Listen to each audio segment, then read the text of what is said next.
શ્રી ગણેશાય નમઃ। નમસ્કાર મિત્રો, આજે તમને મારા તરફથી ગણેશ ચતુર્થીની હાર્દિક શુભકામનાઓ। આજે વાત કરીએ એવા વિશેષ રીતે બનાવેલી ગણપતિ બાપાની મૂર્તિ વિશે।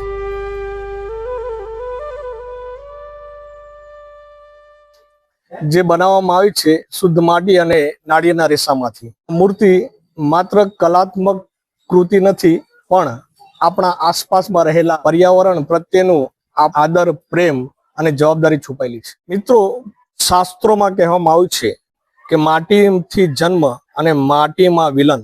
ભગવાન પણ ભૂતાત્માનું સ્વરૂપ છે। માટી એ આપણું મૂળ છે। જ્યારે માટીની મૂર્તિ આપણે સ્થાપિત કરીએ છીએ ત્યારે ભૂદેવને આપણે નમન કરીએ છીએ। માટીની મૂર્તિ જળ પ્રદૂષણથી આપણને બચાવે છે અને કુદરતી રીતે વિસર્જન પણ થઈ જાય છે।